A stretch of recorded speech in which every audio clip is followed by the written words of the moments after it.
Hello, welcome back to another episode of Diabetics Doing Things. We are telling the amazing stories of people with diabetes from all over the world, and she's back for the return interview. She's been a guest on More Than a Diabetic. We did an episode one-on-one with her in 2020. You know her as the Hangry Woman. If you commented sideways on her post, she's coming right back at you. It's Mila Clarke. Welcome back to the show. I'm back and I'm so happy to be back. It's good to see you. It's also like the Texas connection is heavy in here. Like, on the Houston side, there's a lot of beef between Houston and Dallas. We're putting that all aside yet again for another great interview Yet with our again. Texas friend. Yeah, I think I'm so shady. I'm like, she's back and she's got a different name. I do have We're a gonna get different into name. it. I have a different name. I have a different vibe. I have different hair. Everything's different. We like an evolution over here. Your diabetes is even different than the last time you were Oh here, my right? God, that's So, so like, true. Yeah. So, man, let's like, where do we want to start? I want to cover your diabetes, like, because you and I talked, during your sort of re-diagnosis. I don't know how you're classifying it in your life, but I definitely want to talk about that. And I also want to talk about, we've been really centering a lot of conversations around diabetes creators, and we talked about the Creator Collective last year on our end. And I think when I think of diabetes creators, I think of, you're one of the names that really comes to mind, and there's been a lot of changes on that side with you as well. So I want you to basically like take over the pod. We're gonna sit here, we're gonna chop it up with you on all these different changes. Man, where do I start? So I guess I'll start at 2020 because that's kind of the last place that we left off on. And so in 2020, drastic life changes as for everyone. So I ended up leaving my full time job at like a really big hospital in communications to do Hangry Woman full time. That also led to tension in my former marriage. So, like Eritrea mentioned, I got a new last name. Well, I went back to my old last name, I guess. And so, like, went through the process of getting divorced, which was really, really tough and difficult and scary, just in terms of first quitting my job and then realizing like, oh, okay, well now I'm responsible for health insurance because my spouse provided health insurance. And then also just being on my own really for the first time in my life and having to rediscover everything about myself, and that just feeling really scary and overwhelming. 2020 was also when I was re-diagnosed with LADA, latent autoimmune diabetes in adults. So, I mean, like, it was a crazy year of upheaval in that sense, but I think it also just kind of like led me to where I am today. And I'm in so much of a better place letting go of so much of what happened in the past. And I feel like I am more myself than I have ever been. And that kind of includes the way that I'm able to manage diabetes and talk about it and help people and share. And then kind of fast forwarding a little bit, in 2022, my mom passed away. She had a heart attack and it was a complication of diabetes. And so that really shook me with a lot of anxiety because I was like, here's this person that I am directly related to, that I have come from. She's no longer here. And she's like the person that I would like bounce things off of with diabetes management all the time. And it was just a really hard process for me to like lose her and lose her really suddenly. She was 53. So that's a young age to have a heart attack and pass away. And so dealing with that and being like the oldest child in my family. So it was really on me to plan it, to do everything, and then still having to manage my own health throughout all of that. And that was a whole ride in itself. And then after that, it kind of inspired me to switch paths a little bit. I had been thinking about going back to grad school for a really long time. By trade, I'm a marketer, recipe developer. And so that's really the area that I have the best expertise. And I kept thinking that I was in a place where I just wanted to help more people live a healthier life with diabetes, but also really just enjoy their meals and what they're cooking and the process of being able to cook and eat. And it came about because I just kept thinking, like, I've been living with diabetes since 2016, and I still hear the comment in 2024 that people are scared of eating and that they don't feel comfortable creating their own meals or they don't trust themselves enough. And I was like, what can I do to help bridge that gap for people, help people with behavior change, and then understanding how to work these things back in? So I decided to get my health coaching certification. This summer, I'm taking the board test, which is exciting. And then hopefully by 2026, if I talk to you guys again then, I'll have the RD credential behind my name. And so I will be a registered dietitian. We're speaking it into existence. And I felt like that was the best way that I could make a difference and an impact in the work that I do and still feel like at the core of all of it, I'm helping people. And I always say, like, that's my North Star. Like, I don't really care about all of the stuff that comes with content creation and the perks and the travel and like getting free stuff. Like, that's all great. That's all nice. But at the end of the day, if it's only for me and it doesn't help anyone else, then it's not worth it to me. So I really am so excited about that twist and turn. And that also kind of came about from a really big partnership that I had failing and me having to kind of like pivot and figure things out. And it felt like for me, that was just like the door that I needed to get kicked down to be able to have the time I needed to go down this path and do something that I'm really passionate about. I think to me, well, first of all, so much change.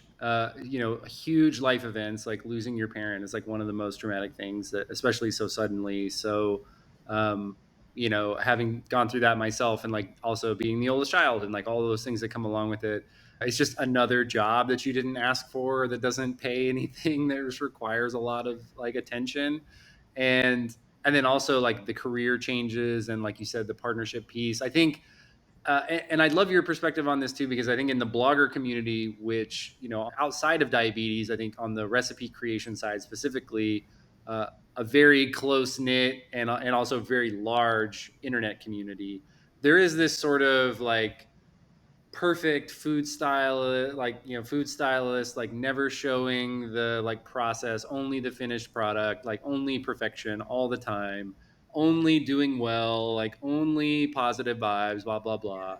And I think you have done a really nice job during these changes of opening your community up to the realities of what you're going through. And I can tell it's very intentional for you. And I think Eritrea and I were like going through some of your more recent posts and like you know social media being a highlight reel, but also like all this very real stuff happening in the background. um like, I don't know, how have you like how is that, how's your content creation part of yourself? Like you said, the opportunities are really cool, the community is great, but like ultimately you're helping people. How has that shifted like during all of these other changes that you're going through? Yeah, I mean, I think I've had to take a bigger step back than I've ever wanted to, and like I'm always the first person to tell people fill your cup first, like don't pour from an empty cup, make sure that you're taken care of. And I literally would do the opposite. I would like sit on my phone answering messages that people had questions about a recipe or about diabetes or wanting to meet for health coaching or like, and I would literally burn myself out to this degree that I like didn't recognize myself. And didn't recognize like the way that I was responding to people. I didn't recognize just like the very, I don't know, like at the core of my soul, like I'm a very like bubbly, friendly, like loves to be around people kind of person. And I just felt myself becoming more and more reclusive and more like I just don't want to be out here anymore. I don't want to talk to anyone. I don't want anybody to ask me questions. I don't want to help. Like I need help and I need for everybody to just like back off. And so I think I kind of tried to like gently say that without scaring people away and making them feel like they weren't welcome in my community, but also at the same time putting up that boundary and like finally saying, okay, I'm at a place where I'm of no help because I'm not in the right headspace and I need to step back so that I can get to the right headspace to actually be able to be the person that people are asking me to be or that they are like projecting onto me at some points, right? Because like a lot of times, and I think in my community over time, I've really gotten to know people on like a really deep level, like just like the DM conversations that I have with people, or even with coaching clients and talking about their goals. Like we get to know each other on a pretty deep level. And I think for a while there, I was kind of like, I just want everything to stay at surface level. I don't want to like have to worry about like what's happening with someone else. I need to like figure out how to like put that outside the door so that I have my life. And then, like, when I feel like I'm ready, I can always come back to that.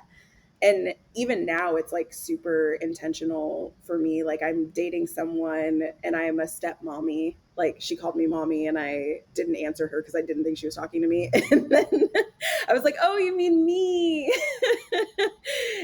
And so I think, like, even more now, I have just found that I'm going to be honest about how I'm feeling and I'm going to put up those boundaries and I'm still going to be helpful, but even more so for like myself and my family, like I have to be in a different headspace and I have to like figure out sometimes how to say no. And I feel like I've learned that more, you know, in the past year than I've ever known in my entire life.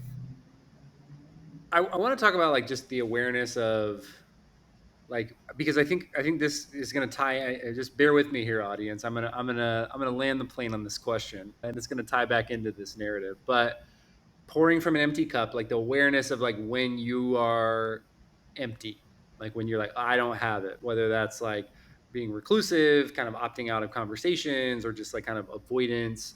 I certainly go through that myself. I don't know if it's just because like marketing communications kind of like nails this into your brain. Like I just assume everybody in my inbox deserves a response from me is like always my first reaction. Like, oh my God, this person who I've never met and I don't know wants something from me. I better get it for them. Or like now I have anxiety about it.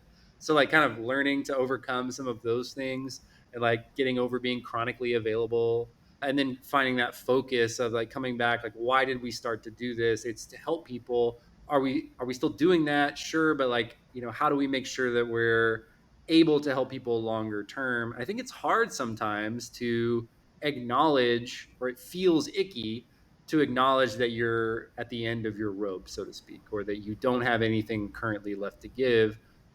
So I wanted to just give you props on like knowing that you have that awareness, because it is hard. And like in one thing that we know about the content creation game is that like if you stop creating, like the world moves on like really quickly, and there is sort of this like anxiety of like you've got to keep feeding it the stuff, or else it's never gonna happen for you, or whatever the case may be. And so that's where I want to fold that back into like burnout of creators, because we've seen so many creators over the years, and I know you could probably think of 5 to 10 right off the top of your head that you see. They come on, they have a lot of energy, they got great perspective, maybe really cool, unique type of content, and then 6 weeks later, 6 months later, they stop because their cup got empty and they weren't able to refill it, or there was something else going on in their life. You know, real things like divorce, like losing a family member, like losing a career, changing career paths, or starting something new. Like you are still like sharing your life with us like through all of this. So like I guess for you in those like quiet moments with yourself, like staying galvanized to continue to produce content for the Hangry Woman, to launch a new app, to start a new career path, like what, how are you managing that? Well, I think I'm just a Delulu girly and I feel like I can do everything and anything. And so, you know, one of the things that my mom would always say to me, like when I would go to her with a frustration or a fear that I couldn't achieve something, she would always ask me, like, think about a time in your life where you failed at something. And I would be like, well, I mean, like, you know, I didn't like place at this spelling bee, or I didn't get this writing award. And she would be like, think about a major time where you just fucked up your life because you failed. And I would be like, well, you know, I don't think I have one of those. And like every time I think like, am I like I'm starting this thing, am I crazy? The answer is yes. But then I'm also like, I've never like failed at anything majorly in my life. And if I have, it's been a good lesson for me. And so I just have like no fear about trying to take something new on. But I also think the other part of that is that I have finally grasped the fact that I need a team and I need people behind me. I need people who are helping. So like behind the scenes of Hangry Woman, like there is a team, like it's not just me. You know, I have a content manager who is quite amazing. She works on lots and lots of projects because like in addition to all of these things that I'm doing because I'm insane, I also own a marketing agency which is a part of Hangry Woman, and we work with brands and clients that are looking to really share the health projects that they are doing in the Houston community and how they're improving the lives of Houstonians through social determinants of health. And so we love getting to work on those projects. There's a team that helps me like manage and work through those projects. I have an amazing project manager who helps with just keeping everything in order. We love AI around here, so we use a lot of like automation tools and scheduling and calendars. We live and die by our calendars because it's like the best way that we can get things on track. And so I think like being organized, but then also realizing like I did it for so long by myself and I was really burnt out by that. And finally I was like, I got to find a place to let things go and just like take things off my plate and not make them my responsibility and know that they're happening and check in and I have my hands in everything. But I also know like I have help. And if I need to pass something on, like, you know, I met with one of my team members this morning and we were going through to-do lists and like all the things that we have on our plate and she was like, bro, if you need me to do something, like take it, like just take it off your list and give it to me. And I was like, I know, but I don't want to overwhelm you. And she was like, no, you're overwhelmed. And so having people around that can tell you that and that aren't afraid to be honest, like you're stacking your plate with a little too much, let me help you, like that has been a blessing to me because I don't know how I would be able to do all of this stuff if I didn't have them like really like pulling the strings behind the scenes. I think it's really great that you have a team of people. I know Rob can definitely relate. He used to do this all by himself until he decided one day to answer an email from an angry black girl. And now we've got Ashley and a whole great like it's great to find The email a wasn't angry. a The person behind the email was the one that was angry. but I think that finding your people who are going to help support the projects that you care about is so important. I want to peel back some layers here. So we went really fast, but in the so from the last time that you were on the pod, I was not here. You were on More Than a Diabetic because we did our series and that was great, but I wasn't here back then. So I was not a part of any of that stuff. And in changing diagnosis, I think it's really important that we acknowledge that your community also changed. Because, like, if we think about type 2 and type 1, like, your content used to be geared specifically for type 2. Yeah. And so when you had that change in diagnosis, like, how did that impact? First of all, how did you soft launch that and roll it out? And how did that impact your relationship then with industry? Because, like, this was literally fucking up your bag. Yeah. Yeah. I mean, that was one of the scariest things to me. I literally walked in the endo's office hoping, like, I hope that this does not come back with antibodies. I hope I'm not antibody positive. Like, please, God, don't let me be. Because I was like, Like I've built. we're body positive, but we're not antibody positive. You know what I'm saying? Yeah, exactly. And so like for me I was like, oh god. And then when I got the results I was like, ugh. And I sat on it for a while because I was like, I don't even know how to tell people this. Like I feel like I'm going to let people down. I feel like they're going to hate me, like I'm going to lose followers like in mass, like nobody's going to want to follow my content anymore. And that was like all things that were just anxiety for me, but that didn't happen. And so I felt like I still do feel like a champion for diabetes stigma and for people with type 2 diabetes because I basically lived that life. Like one unique perspective that I feel like I have is that I walked into the medical system treated like someone with type 2 diabetes and immediately once I got a re-diagnosis saw how I would be treated by both the community and like the medical community.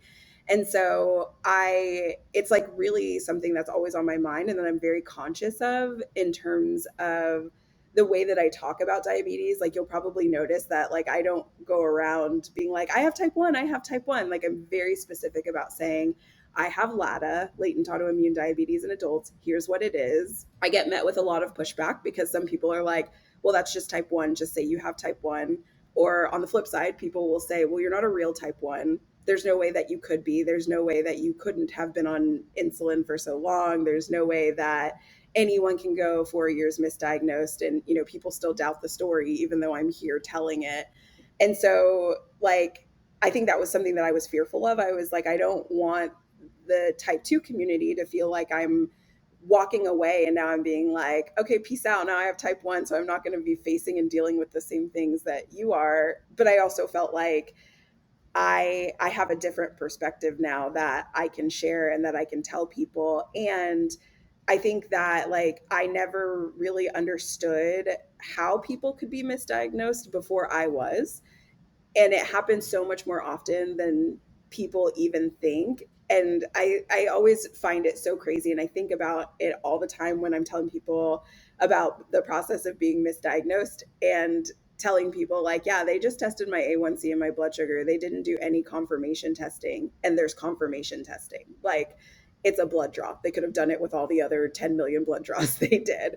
You didn't know about it, so it is literally just that lack of information. Exactly. With the community aspect, did you have anybody who got upset with you because you weren't type 2 anymore? Like, was anyone outwardly mean to you when your diagnosis changed? No, but I do feel like I got some, like, there was some sadness. Nobody was ever mean, but there was some sadness because people were like, you're such a great advocate for type 2. You're so visible.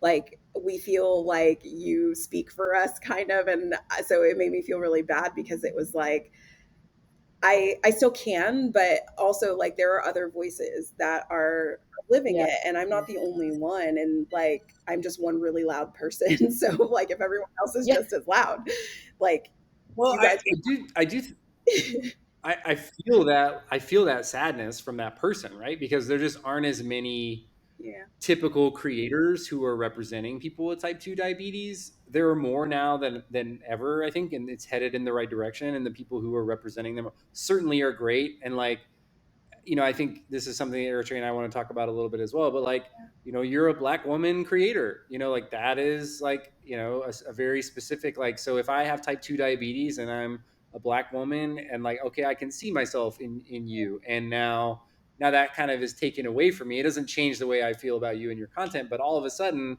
now I still feel like different in that way. Like, she and Well, wait. Well, so the reason I'm asking the question is I'm being shady in a way. So I want to bring, I want to bring the you tea are very here because it's shady. hot. No, no, because I don't think Mila knows, but first of all, we have never met in person, right? So Mila and I don't have the relationship that you and she do. And I think sometimes people think that because I work at Diabetics Doing Things, Rob and I are one enmeshed human and his relationships with the others are the same. But, like, when it happened, I remember people being upset about it and being like, well, she's lying, like she's holding on to this diagnosis and, like, being really shady about it because, like, she's known for a while that she has type 1. Like, I just remember all this shitty Yeah. conversation happening. Yeah. I'm not going to sit here and pretend like that didn't go on. There was that. There was definitely that. And So my question more is, like, as a creator whose bag depends, like, yeah. this is your livelihood, this is how you pay your bills, right? Like, this is like the thing that people clock into at work. What did that process look like from, like, changing from type 2 to type 1 so that you could still keep relationships with brands and, like, keep your livelihood? That What does that look like? Yeah. So I think, for one, like, and I can tell y'all, the reason that I held on to it for so long was because I felt like I had to process it first to be able to even explain it.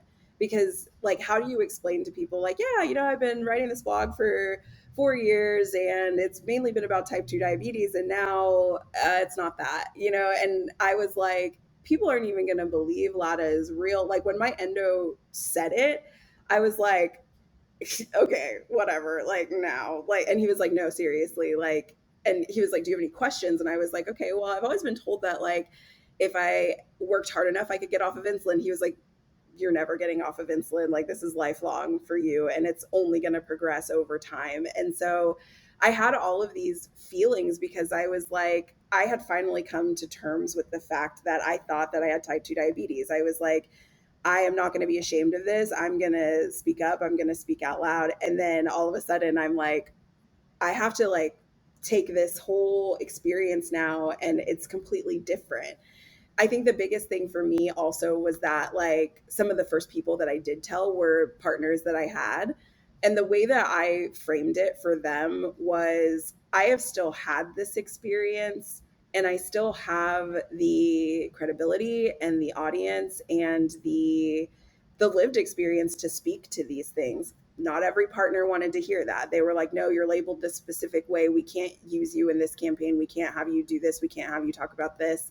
And I had to fight a lot because I was like, this doesn't change anything. Like, this doesn't change my passion for advocacy. This doesn't change my ability and desire to get people the information that they need. Like, the only thing that has changed is my diagnosis. And I'm still very unfamiliar about how this is going to move forward for me. And I think that's what scared brands, was that they were like, well, if you don't know, we don't know. And like, we don't know how we can like legally, say these things. So that was like one flip side. The other flip side was that I had a lot of understanding from my brand partners, and most of them, I would say probably like 95% of them, said this doesn't change anything about our relationship with us. We're really sorry that this is what you're going through, but we want to find a way to still make it work and still like use the value that you have to be able to share the content that you share. And that for me was also kind of like okay, whew, like this is like a breath of fresh air. This is okay. Like, capitalism won't win completely and we're going to be fine. It's going to be great. And so I think like just kind of, that was really hard for me because like at the same time of dealing with a completely new diagnosis, I also was like, oh my god, I'm going to lose like everything that I've built to this point that I've worked so hard for. And like people just aren't going to want to hear from me anymore. And like there it goes, like Hangry Woman's done, it's over. Like I can't do anything about it. And so luckily, like overwhelmingly, I think the reaction to it was positive. Like there are always the naysayers, there are always people who are going to be like really rude and pointed, and there are also going to be people who are supportive and who understand that like life isn't linear, straightforward. Like things are random, things happen, and like you can't necessarily like hold somebody to being the same person that they were, 4 years ago. Like, I agree. I agree. I also think like you've been labeling it as like you have this like you it wasn't just you, like you were diagnosed by a medical team, like you were given prescriptions and you entered into agreements under the pretense that you lived with type 2 diabetes, which was the only information that you had at that point. And so like, you know it's not, this is not like you Steph Curry switching from Nike to Under Armour, because Right. And this that's is how not. people were talking about it, dude. It was so crazy to me how angry. I don't know if you knew, Mila, but that cuz I think when this was happening was my introduction to the diabetes online. Like it was at the beginning of my yeah, induction. So it was watching other people of color. It was black on black crimes. I was like, what is happening in these group chats of people I don't even know? Like, I don't even know this girl. And you know what I mean? yeah. So I think I that's why I wondered, like, if they I feel very Meg the Stallion, right? Like, y'all are not gonna say it to my face. I dare Yeah, you. and But I I will mean, say it to your face, Mila, and you know that. well, and that's the thing is like, and that's something that I am so grateful to you for, because like I know that like if I come talk to Eritrea, like I'm gonna get 100% honesty. I'm gonna get the truth.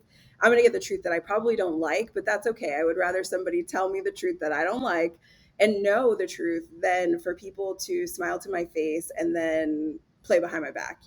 And so And that's so lame. It's so lame, especially because I want to say, like, recently, and we're gonna dig here. yeah, So I hope we're all very ready and sitting with our tea. But a couple weeks ago, Mila and I had a one-on-one, like we had a call, and you were like so transparent with me about like pay and like companies and like and your story and like all the work that you've been doing. And I really honestly wasn't expecting it because for me, like in this space, what I've learned being a multiracial person is that there is only room for people of color. Like there's only room for like one of yeah, us or two of us in the room.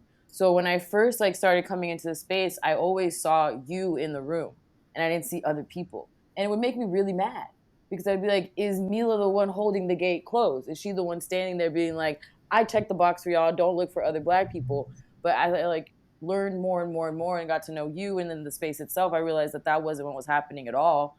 And that really there's other people of color who are in other higher spots than you and me. And those are the gatekeepers. There are people, and I won't name them because it's a platform where I respect Rob. But when I learned that you weren't actually like that, I was really surprised and kind of taken aback. And I think that is there, when we're talking about helping each other and helping people, is there a space where we can acknowledge that there seems to be a cap on how many like BIPOC people can occupy that space? And that's easy to just check that box sometimes instead of opening it up. Like, is Yeah. that a conversation I Yeah. think we can No, have? I think that that's so valid and so true. Like, I think that, and it also speaks to the culture of a lot of diabetes companies because it's almost like a, okay, we check the box of the one black person, the one biracial person, the one Latino person. Okay, great. Everybody else can be white. It's fine. And it's almost all about like here we are trying to make sure that like we have the perfect mix of the perfect number of people of different cultures so that nobody's upset. And it isn't necessarily about catering to audiences with people that they identify with and that they understand. And so I think it's so interesting that you say that kind of about like the gatekeeping because I have never been that person. Like I am the most open, honest, transparent. You want to see my rate sheet? Sure. You want to know how much I charge for a brand deal? Sure. Like somebody could literally message me on Instagram and be like, how much do they pay you for that brand deal? I would tell you.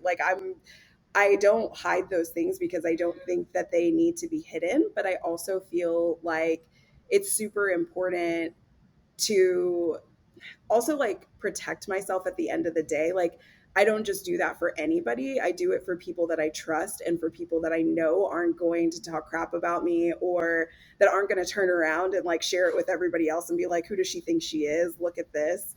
But the other thing I think is that people make so many assumptions. And I think that if people would just ask and they would say, hey, I saw that you have this existing relationship or this existing partner, I really want to work with them too. Like, what did you do to get in the door? I am like so happy to be like, oh, okay, well, this is like the contact that I have. This is how I've worked with them in the past. This is the kind of expectation that they have. I don't know if they're looking for other people, but I'm happy to make the introduction. I'm happy to hold the door open for you. And people don't do that for me. Nobody does that for me. Everybody thinks that I just have it all together and that I'm doing everything perfectly and like that I get into all the Well, rooms so nobody has to say my name in the room. Okay, I think we're myth busting Mila Clarke Bucky right now. I'm so serious because I oh, will not lie to do it you. now. A, Just a Mila year Clarke. ago, I was a hater. I was like, bro, why is she the only black girl in all these? Like, what's happening? Like, what? Why? I don't. And it wasn't me just being because I have said no to brand deals because I am not fully black. I'm not the. I don't check that box. Mm-hmm. Call Mila Clarke Buckley or call Mila Clarke actually because maybe she will. But I do remember like when I was first on the scene, I was like, huh, it's always the same 3 to 4 people.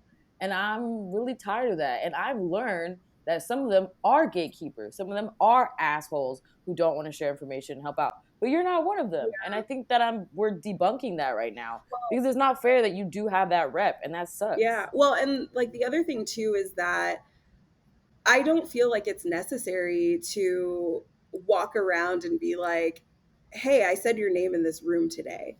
Like, if I'm thinking of somebody or I know someone has really great content, I'm just going to send their name and send their email and say, hey, I really think that you should check this person out.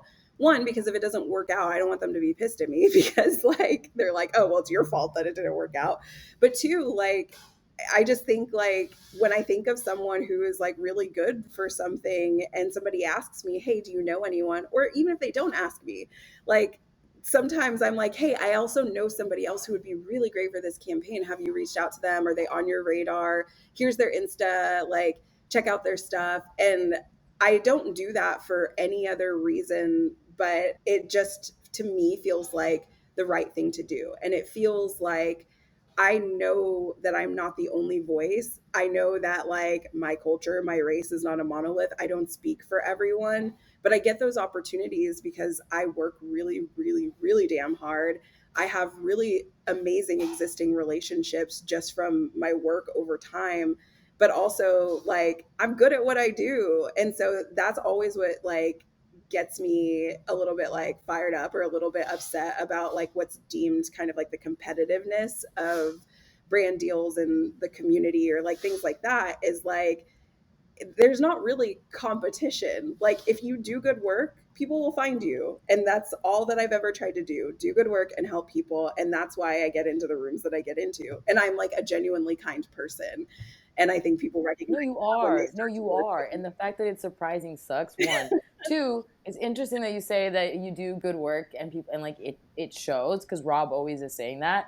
But what I think is even more interesting, if you guys will indulge me for one last second, I promise after this I'll go back to being a producer and shutting up. But isn't it interesting that because in this industry we've kind of already been groomed that there's only room for one or two of us in the room, that I would feel that way about you. Like that I would be like, oh, she's keeping me out of the room. And so then I'm here holding you accountable and asking you this type of question when we would never do that to a white man. Rob would never ask Neil Greathouse, like, hey, you're making these videos because of you. I didn't get that brand deal. But we, people of color in this industry, we do have to think that way because they will only put two of us or one of us in the room. Let me chime in on this one a little bit. I don't think that's unique to people of color. Okay. I think that that is a scarcity mindset that a lot of people just have, and I think it is rooted in, I don't know. It seems like too easy to call it like jealousy. It's like your mom telling you like when people are being mean to you at school that like, oh, they're just jealous of you. It feels like that, you know. But um, you're right. Like I don't think that way about Neil is a good example. Like because also though like and Mila, I think this comes back to what you're talking about helping people has always been the at the center, like the ultimate goal of all of this Yeah. is just to connect with people and to help people. I've told the story however many times on the podcast, like 10 episodes. If somebody says this helps them, we're going to keep going. Here we are. And like the result of more people being in the space is more people getting help. So like to me, like Yeah. that's I think where people get upside down about it because they see a brand deal or they see a million view video or they see a celebrity comment or things that are like ultimately meaningless like in the grand scheme, like and I say that like with all the gratitude for the brand deals that I've been able to get. My partners know how I feel about them and support of the work that we do. Respectfully, none of that money has changed my life meaningfully in a like monetary way, and that's totally fine. I'm not looking for it to do that. Whereas like I look at like Jason Tatum has a deal with SoFi Bank that's going to be nine figures, Mhm. and I think that's good for him. But But that's like your privilege. That's the whole point of what I'm saying to you. That money hasn't changed your life. That has changed her life. That is her livelihood. That's why I'm saying what I'm saying. Do you see how that went? The point was over here, and Rob went this way. I don't know. Is that just me? Am I just being mean? yeah, Maybe I'm I just don't being think mean. you know about. I don't think you're picking up what I'm saying. I Okay, think maybe. that the jealousy side of it comes from perception. So that goes back to what Mila said earlier about the perception of Hangry Woman Mm, is millions of views, brand partners left and right, you know, brunch here, flight here, speaking here. Like she's got it all figured out. She doesn't need the help. She's her own entity standing on her own 2 feet. Like she has no problems, all of those things. Yeah. But behind that is like a real person who yeah. is running a business, has a staff to support, Yeah. has small business taxes to navigate, Had has a, $5 in her bank account in October and was like, well, how am I going to make this work? Like literally, like sent Yes. my friend a screenshot of my bank account. And I was like, girl, look at this. And she was like, oh no, what happened? Like, this is real No, bad. post divorce. Okay, people don't talk about this enough because I think we're also like ashamed or whatever. But post divorce life is fucked up. Oof. Like when you went from having, listen, shout out to my ex. I'm not a hater, but when I lost 180 pounds of baggage, I also lost like 200K of income, bro. So like I understand that like step back that you have to take when you're like, hold on, what do you mean I can't get my nails done? What do you mean? What do you mean these edges are gonna Yeah, be looking like, fucked oh, up for a well, bit? I guess Like, I'm learning Gel X at home now. I mean, I'm a DIY girly. Yeah. It's cute. It's Or funny even until like it's really in not. the more serious sense, like, shit, I have now what I was paying for half of a mortgage. And so now I'm paying for full rent on my own by myself. I have to figure out how to get health insurance so that I actually have coverage because now I have to be on insulin, which I can't just say, well, I could just like not take that and let my blood sugars run high. Like, no, I'll die.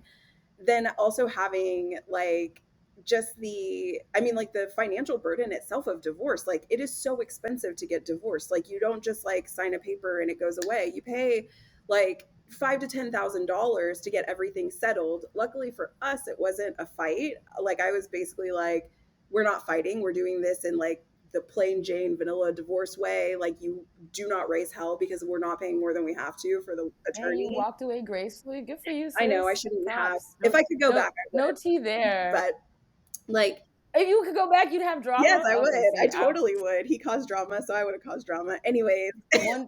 Ooh, ooh, hold on. there's a separate conversation about that somewhere. But like, We need a yeah, Patreon so we can get the tea. like they're very diabetics doing things after dark. I can tell you guys. Wait, no, but Don't threaten me with a good time. I love talking about men when, especially after like they, but you know what? I will say this. Maybe you'll be the only one. I know hard wig, soft life, girl. You was living hard wig, soft life, bitch. Okay.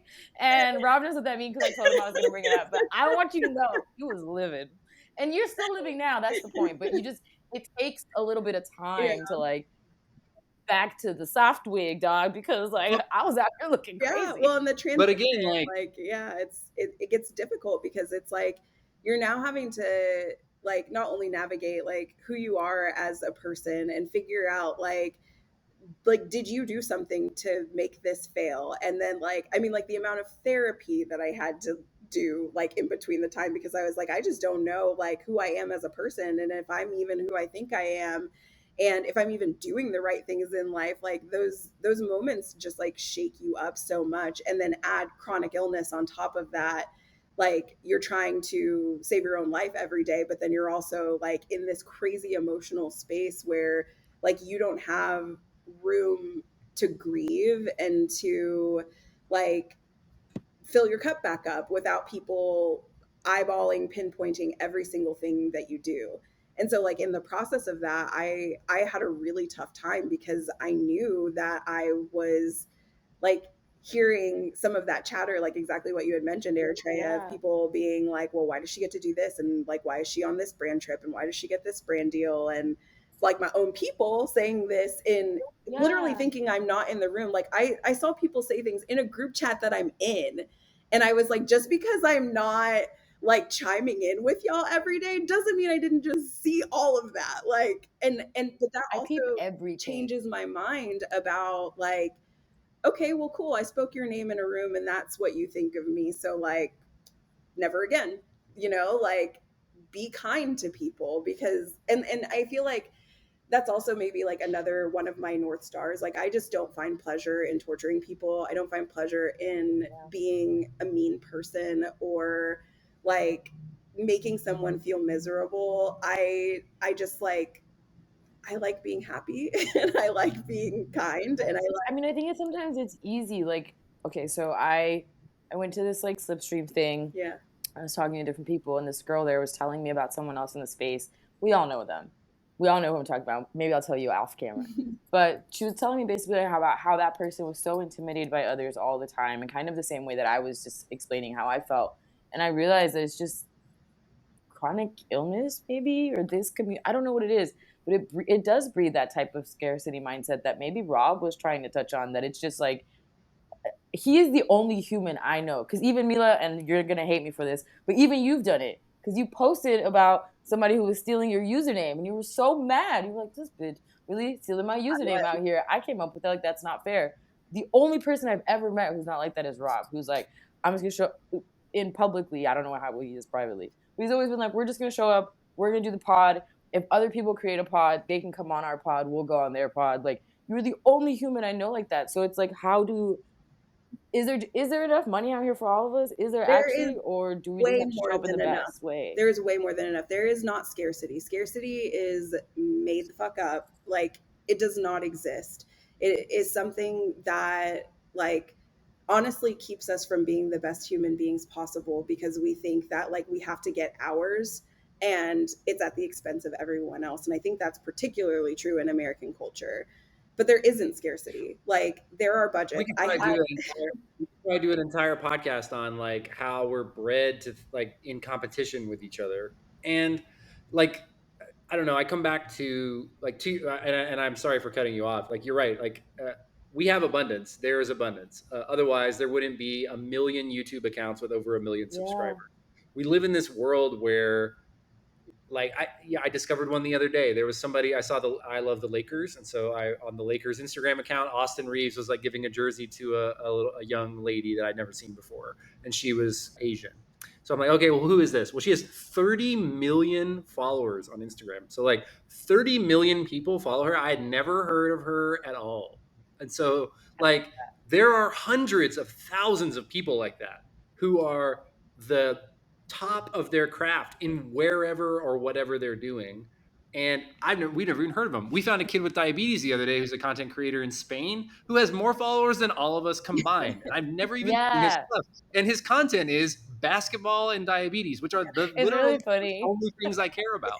So it's like you never know what is like what else is out there. So Like the fact that Rob's a loser to that guy is hilarious to yeah, like me. I'm whack to that dude. That guy's like, I'm not gonna fight this guy. We And never come so on that like guy's pod. I just think that you're right. It is American. It's uniquely American.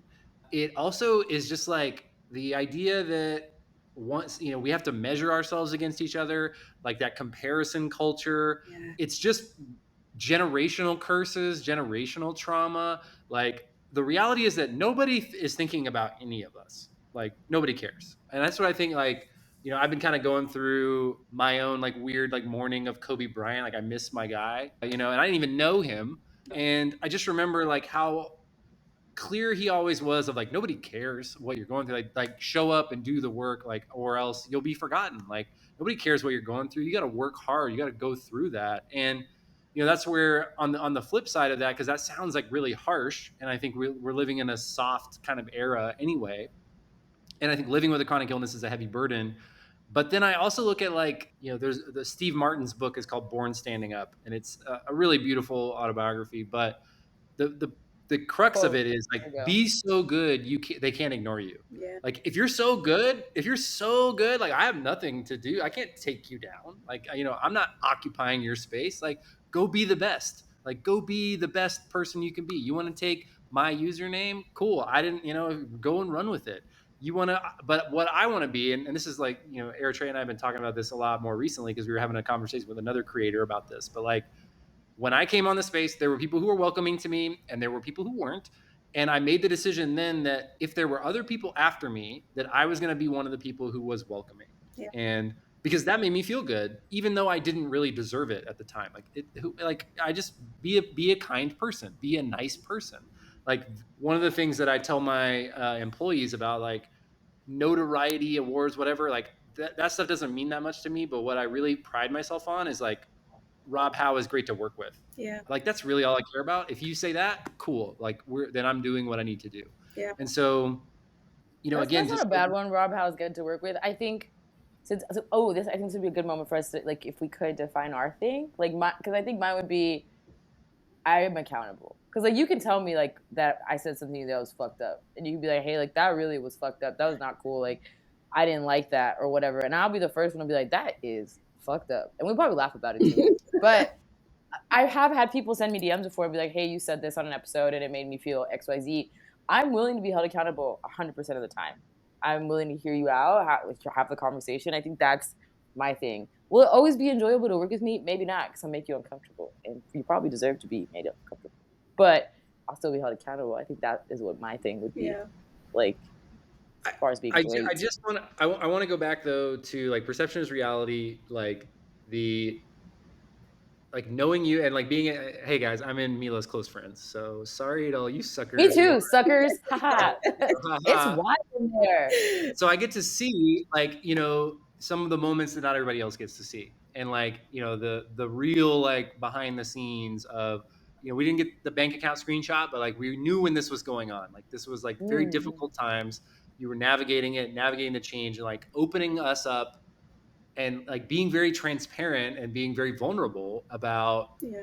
what, these changes that are going on in your life. And, like, my first thought, like, when you announced that you had LADA and you made that public, was like, man, I bet Mila feels a lot better now that she's got the right medicine. I bet she's probably not as frustrated about her endo visits as she used to be. I didn't even think about all of the other stuff. And then it's like, oh, okay, well, these partnerships have changed. You posted something the other day, like the contraindications and legal and, like, distinction of, like, what therapies you're able to talk about has changed. That's a whole other, I could go into an entire podcast episode about. I'm not even allowed to share my time in range because it's too high. So Yeah, it's you shouldn't. It's shameful to other people that don't have access to the technology that you do and Yeah. don't have more money that you if you're have. on Instagram, get away from me with that contract. Get away from You me. know what? Catch this block. Anyways, continue. But yeah, like, all that to say is, like, you never know what's really going on with someone. And I think treating people like people and not entities, like the Hangry, your photo framing on this call is beautiful. Your audio, sublime. Your production value, Wig sauce, makeup flawless. Dude, she knew to come to correct. I would have been was like, turn done your here, did girl everything did. perfect. But you never know what someone's going through behind that in their Mhm. real life. And I think that's where, like, I try to come from a respectful place. Like, this is the internet. This is, like, people are saying things out, coming out the side of their neck, like, all the time, because they don't know that's a real person on the other end. Yeah. No, they forget. Or they think they'll never hear it. They'll never receive this. They'll never ever want to respond back to this. And you talked a little bit about how, like, if people come at me sideways, I come back at them, and they're like, "Oh my god, like, my dear, clutch the pearls. Like, she said something back." And I'm like, "You really think that, like, I'm just gonna let you talk to me crazy and say these things and, like, not defend myself? Like, I am a kind person. I'm a nice person, yes, but, like, I won't let things slide when they shouldn't slide." And, like, I think it's just, like, it's so important to recognize, like, in this landscape of everything being a brand and everything being hyper curated and everything just being, like, I don't know, like an entity of some sort, that, like, there is literally a real person behind it. And in my case, a person behind it that was doing it by herself for 6 or 7 years before she could finally afford to get help and, like, make it work. So, like, I think it's just, it really just goes back to, like, treat people with the kindness and with the respect that you would want to be treated with, because there's not a single person in this world who would want to get some of the messages that I get on a daily basis, because people think, like, oh, she just probably has someone checking her inbox, or, she's not paying attention. This is just going to go to, like, the trash folder. And it's like, no, I see everything. I read everything. Like, I generally try to respond to everything. And it's not just a matter of, like, say what's on your mind just because. Like, if you wouldn't sit in front of me and say that same thing, don't feel like you can type it out and send it to me behind, like, your fake IG account. Like, that just doesn't fly with me. But it's also, I I don't do know, think that like, it's so interesting sort of my too, because, like, I saw, you guys probably know exactly what post I'm talking about, but there was a post about another creator that would, basically, like, scrolled through their feed and was, like, poking at their content and, saying that they basically do all of this for cash. And I thought that it was, like, a really unfair representation, because, like, even though that is sort of the perception, and maybe it has, like, a little tiny nugget of truth to it, it was so unfair to the person that was being called out. It didn't tag them in the post. Use their Ooh, I content love stuff like that. without, but, like, I was thinking, if somebody did that to me, like, if somebody went through my feed, scrolled through, cherry picked things to prove their point, and to say, like, like, she's doing this and she's doing this, and when has she ever cared? And she only cares when it's about her.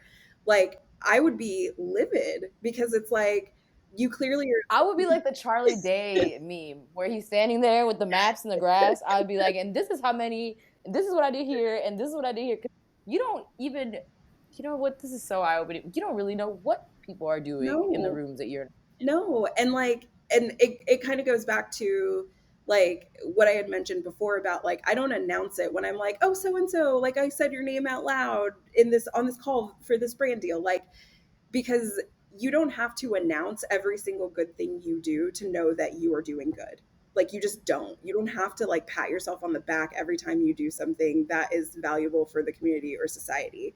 And so like I feel like people don't recognize that. They think what they see on the grid is everything that's going on without ever realizing that people are doing so much more than what shows up on their feed. Like we can't possibly edit and curate our lives that much to be able to share every single thing that we're doing. And if we did, I bet you that people would turn around back up and be like, oh my God, they are just like so full of themselves. They congratulate themselves for everything. Like there is no winning. And all you can They do. don't know that we all like secretly pull ourselves apart. But I don't wanna I know we're getting really close to time, but I wanna talk about your app because that is something. Let us well, Rob looks like he has a thinking question face on. You have Well, something? yeah, I wanted to just like to wrap this up too a little bit. I do want to talk about your app because which ties in really nicely to like helping people, and you can't like show that. Yes.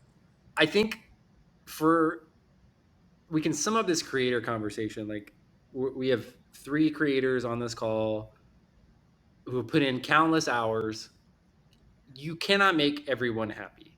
Like even when you're just trying to help people, you know the shout out Jurassic Park 3, which is the worst of the original Jurassic Parks, but some of the worst things imaginable were done with the best intentions. Like you can have the best intentions, you can have the purest heart. Somebody is going to, if they want, pick it apart because guess what? You're a person, you're a human. But like they're also just scrolling through and they're like mad at probably about something else or something on in their life or some other insecurity.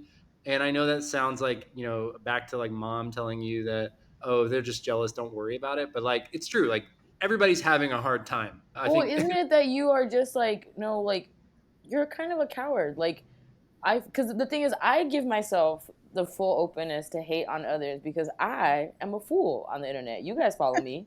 My I am an idiot. I'm a complete moron. So I give myself full opportunity to be like, you look stupid. Whatever. I'm a hater. Number one, player hate involved. That is me.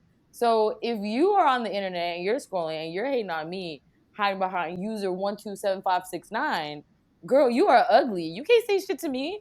Well, that's what I mean is like think of the like yeah, like a dog account DMing you and like being mad at you. I'm like, I can't take you seriously. Like you're That's not like happened to me showing up. before.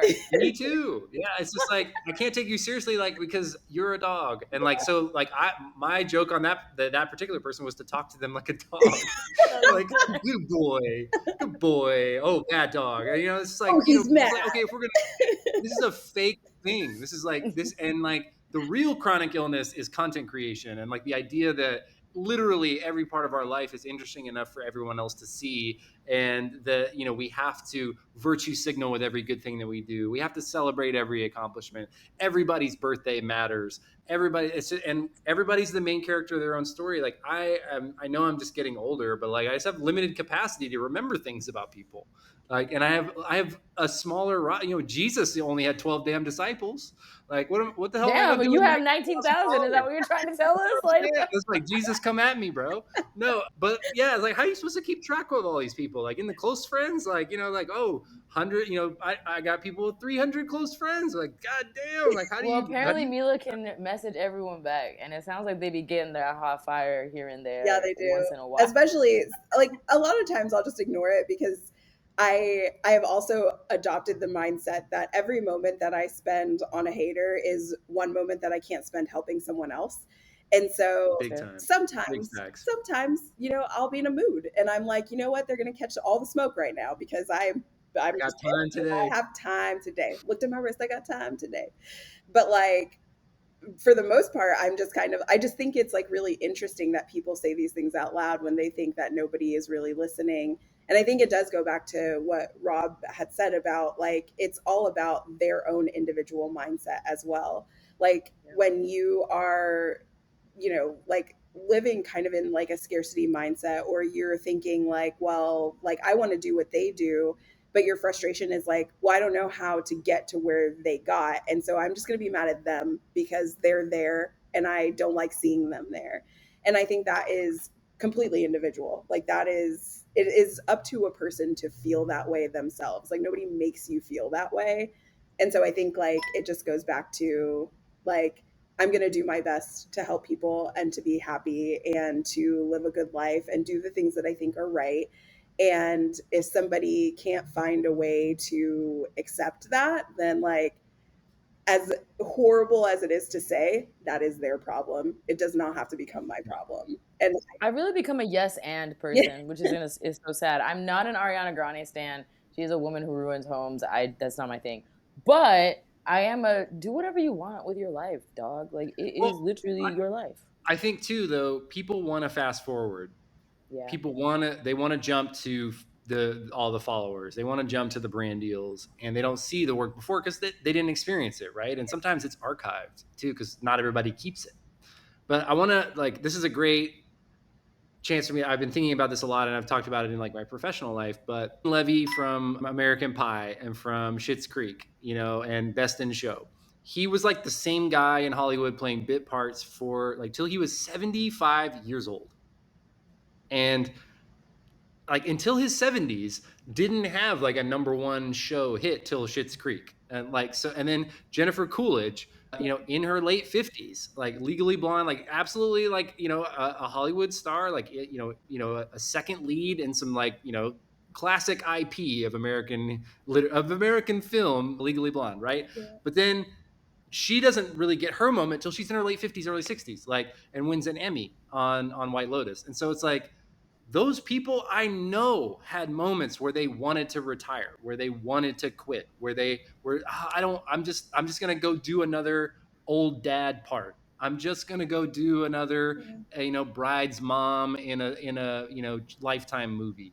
You know, but they stuck with it, and then you know they get these opportunities way down the line. And I just know that there were low moments along the way that we didn't get to see. yeah, So like it takes 10 years to make an overnight success or whatever the case may be, and sometimes you see these people that like blow up big time, but you know those are rare. That's much more rare than the people who've been doing it all over. Okay, so that's And enough. wait, no, because and sometimes those people were discovered already by other communities because I'm gonna tell you something. I am black. So that means Eugene Levy was introduced to me by Queen Latifah and Bring Down the House. yeah, That's true. Okay? Okay? So I've been new. So black people been new about Mr. Levy. So in that vein, I would say that it's not even about that overnight success or that overnight moment, but there are other moments that are smaller and they might not seem as important that can be huge in your career as far as like milestones go. And when you look back on the big things that really like moved you forward in a way that maybe you never would have thought, which now brings us to your app. yeah. But and one last thing on that. I promise I'm We're going to gonna shut up. fight. Just scream. I'm going to shut up after this. But like none of those people we talked about got to where they were getting at the end by putting someone else down Right, or gatekeeping someone. right. Period. Because the gatekeepers got to go down and whatever. Yeah. Anyways, let's talk about the app. Yeah. Well, what do you want to know? Well, I It's mean, free first of and all, like it's really pretty. I want to say that it's pretty. Thank you. You had this whole like rebrand thing done. It matches your website. It's very. I love it. I love an organized queen. It's giving. So, but first of all, why did you want to come out with your own app? Like with there already being so many apps out there, and what's special about this one specifically? Yeah. So it was something that I had been thinking about for probably 3 or 4 years at this point, and I really just didn't know how to approach it and how to attack it because I'm not a technical person. Like I'm a creative person, but I'm not technical. And in all of my research, I spent like a year doing research, researching firms that build apps, what the costs look like, how I might have to like raise money for it, like all this kind of stuff. And I was so defeated because I was like, this is really hard. Like, it's not easy to create an app. It's not easy to like make something like this happen. But mainly it was because I was sick of creating really beautiful content for it to get seen by like 3 people. Like that is how it hit me. And I was like, I'm glad that anybody sees my content, but I work so hard, you know, spending like hours and hours and hours on scripting and editing and research and reading studies and like trying to make sure that all of the information is accurate. And at the time, you know, doing that all on my own for me to post something that I am so proud of and so excited of, and then it just falls flat and nobody sees it. And I'm like, well, I just spent all that time on nothing. And so I really wanted to build out a place that was kind of like a pocket guide for diabetes, basically. And so, like, something that people could open and know that one, they were supported by someone so that they weren't going through diabetes alone. Two, that they could get any resource that they needed or wanted just with like the search of a button. So if they were looking for a specific recipe, if they were looking for a course to help them with habit change, if they were trying to understand diabetes management at the very basic level, which is like mainly who this app is for. It's for people who are really new to diabetes or their caregivers and they just need like the basics, the foundation, so that they can feel more confident to move on along the way. And then the other thing that was really important to me was that it needed to be on a pay what you can scale, or like as free as I could possibly make it without like bankrupting myself to run this app. And so I think that's been the thing that I have really appreciated about the community. Like, it has all of that, but what's like the coolest is that I offer health coaching for free once a month to anybody in the community who needs it. So they can sign up. They have a health coaching call with me. Like, they are a client. They get to have that progression and that like analysis of their behavior change. We work together with their care providers to make sure that everything is still balanced, and I help to keep them accountable. And then, like, if they want to, they can pay. If they can't pay, like, I'm like, okay, pay it forward to somebody else. Like, eventually, if you can, like, tell somebody about the app or leave a review or like just do something that helps somebody else, because like that is the gift that I want to give you. Like, you can't afford to go see like a coach or like a diabetes educator or somebody who can help keep you accountable because maybe you don't have insurance or you don't have the copay or you can't cash pay. Like, this is for you. Like, this is for you to be able to like get what you need on the very basic level. And we're not sitting and doing things like changing the rates on their insulin pump or like going through their CGM data and like trying to pinpoint things. It's actionable conversations that really get to the root of where they're stuck and how we can get them unstuck with diabetes management. And then I'm able to give them tools to say, hey, like, you can check out this resource to learn more about this thing that you feel like you're struggling with, or that's something that's great to talk to your healthcare provider about. You should put that on your list for your next appointment. And then, like, let's talk about it in a couple months and let me know how it goes. And so I wanted, like, even though it is really, really difficult to keep a platform like this running, like, it's super expensive. So it is very hard to do it for free. Um, I almost shut it down at the beginning of this year because I was like, like, it's either my rent or the app, and I'm not really sure which one it's gonna be. So, but I'm really glad that I like hung in there and I kept at it, because it has just been, I mean, like, the most rewarding part to me has been people coming back and saying, I had a 20-minute conversation with you that literally changed the way I feel about myself, and I feel positive about diabetes management. I finally feel like I can do this. I feel like you answered a question that I just never had gotten answered. I feel like I can talk really openly with you about how things are going, and I feel nurtured and not judged. And like, those are all of the things that I wanted to feel in my diabetes management journey. And I'm really glad that I get to give people that back through Glucose Guide and giving people like what they need to be able to thrive. And then it's cool. We do That's what like, I was.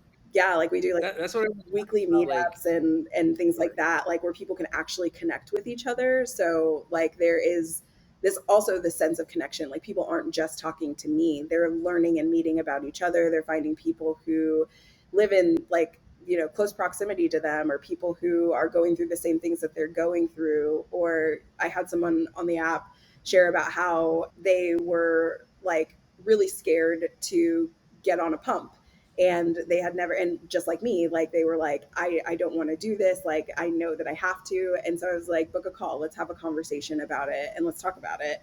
And so like we were able to kind of like navigate their fears about it and come up with questions that they could ask to alleviate those fears. And so it's not like that direct way of helping people like, I'm your doctor and I'm changing this and we're doing this, but it's like those I'm stuck moments and I'm trying to get unstuck, and like, here's how we can do that together. What do you think, like, because you've met a lot of people, making content and connecting with people outside of your own space, but like, how are the relationships you're building with the people using your app different than like followers on social platforms?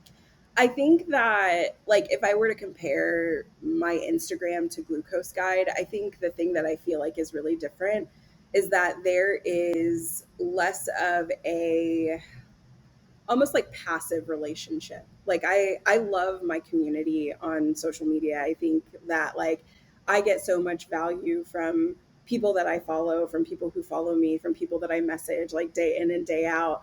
But I feel like in this community it really does feel like a safe space, and it feels like a space where people can be themselves and can be honest about where they are, and there isn't that like filter, but there's also not that passiveness. Like people aren't just like scrolling through the app liking every post.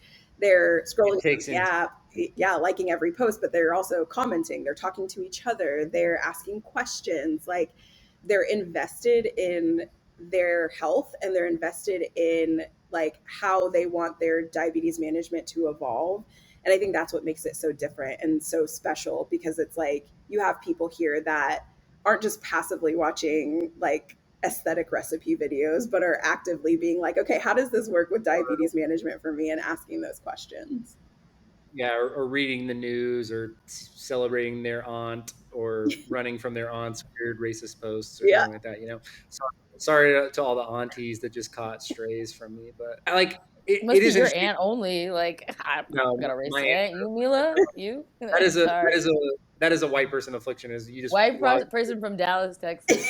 you Damn. log in, and You all of a got sudden one of you. your This is very specific trigger to me. Anyways, no, I. It's something about this app though. To me, sounds like it's more. It's actually social, and that social media is like parasocial, in the way that we're just being consumed, especially as like Black women of color. Because, like I said earlier, we do just check a box. So it's like maybe social media is a place to be critiqued, where it sounds like your app is more a place to like build community and try to grow And be with each other. supported, like be supported in whatever decisions you want to make to enhance your health. And so like, you know, there are plenty of people who like, a lot of the audience in the app are people with type 2, and you know, they've heard all of the stigma, all of the like, you did this to yourselves, all of the, if you get on medication you are not doing a great thing for your body. And so like some of it is like undoing those beliefs and kind of getting to the root of like, where did you hear that and who told you that, and like, okay, let's work to undo that, and then also find a way to get you to understand diabetes management as a whole a little bit better on the basic level, and then also apply it to, okay, how can you move forward in this, how can you make this better for you. And so I think even though like it is a diabetes community as a whole, it's very like individualized and contextualized, and having those like one-on-one conversations has been a really important part of, I think, what makes this different. Like meeting via, you know, Google Meet, talking, like going through their health history, getting to know them as a person, getting to know what their actual life is like. And I think like a lot of the work that I've done in the past, and then also now, like as I am becoming a dietitian, like I'm realizing more and more like it's not just about the food you eat and how much you move and how much insulin you take and that kind of stuff. People have real everyday like burdens and barriers that don't allow them to have the health that they want to have. And so like it's not until you talk with someone and get to know them that you figure those things out, and that you can help them to untangle them a little bit. And I think well, that's what makes it different, is like I can spend more time one-on-one with people.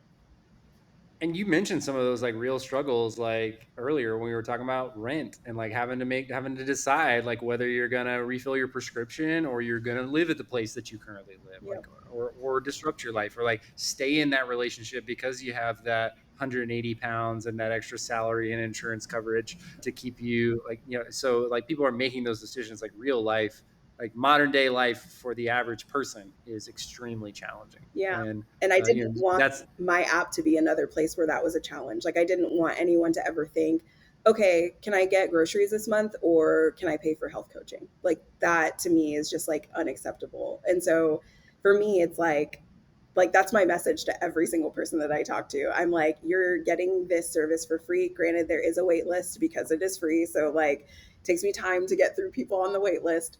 But like you're being given this gift of knowledge, of time, of expertise. And it's okay that like you're not investing in it, but like make sure to pay it forward and make sure to invest in yourself. Like don't just like take this advice for granted and don't just like take this process for granted. Like really know that you're here because you care about your health and like you're doing work for yourself. And like there's nothing better than that. But also like make sure that it keeps going. Like believe in yourself, you know, like everything is possible. So is like those, I don't know, like I can think of so many negative ways that I have felt about having diabetes in my past and like times where it's been a real struggle for me and it's been really difficult and I've had to make really hard choices that I did not want to make. And like I want the place that I open up as like almost like my little like diabetes home to people as like welcoming and positive and supportive, because like I want people to feel and know that they have support behind them and that like I will meet them where they are. And what's really interesting about that is like I have had more people take advantage of health coaching and then pay after, because they were so and like they were so excited about the process that they were like, there's no way I'm taking this from you for free, like no. And I was like, it's not a requirement. Like the requirement is that you take the information that you get in these sessions and these times together and you apply that to you and you make your life better. That's it. That's the only requirement. But it's really cool to see that the process works and that people really do get value from it, and that more often than not, like I offer it for free because I don't want anyone to struggle, but people end up being like, no, no, no, like please let me pay you for this. Let like, can I subscribe to the app? Can I do something? So I think that that speaks a lot for itself just in terms of the way I'm approaching it. And I know that it's really different. And I know that it also puts me in a position where like I do have to struggle a little bit. Like I have to find partners and sponsors and I have to sometimes not do all of the ad-free things that I really want to do. But at the end of the day, it's like if that can subsidize people getting their help and like the things that they need to do, then like I'm all for that. And if you have to watch one little ad to get an entirely free everything, like watch the ad, don't complain. Stop complaining. That's been like my new pet peeve recently is people who Right. complain about free stuff. So like Dude, I just mute it. Like I just like I'll be listening to a podcast. I'm like, girl, this ad is okay. Mute I while know, it scroll plays, so that forward. you can Like get your bag and I can still just listen. Like we could exactly. all win here. It's Exactly. just a tax. It's just a tax so we can do what we do, right? Pay the toll roll, bro. You be on that tollway, dog. You be paying. NTTA come and get Yeah. her money. Or every But time I Right. give Netflix you a little. raises their prices every 6 months, like we still pay, you know, like we still are like, okay, well, I guess. Like we still watch AT&T says the rates go up. Insurance company says the rates go up. We got to pay, yeah. so well, well, the app is called Glucose Guide. You can go glucoseguide.app. We're going to include a link to the show notes. You can also search in the App Store. So if that's something you're interested in, obviously there's a wait list, but Mila Clarke is available for you, providing this valuable information and community for free. So go do it, but don't complain. And so she's given it like I think that's a one big takeaway. But Mila, we have talked almost the entire time. We have gone through it like Yeah. change, tackling life as a diabetes creator. I thank you for opening up your life and for coming back and being a friend of the pod always. So, and thank you for keeping us in the close friends so that we can see all the inner workings and also the doodle photos, which are hilarious. So it's good to see you, and thank you as always for spending time with us. Yeah, thank y'all. It was like such a joy to spend time with you today. Thank you. Likewise. All right.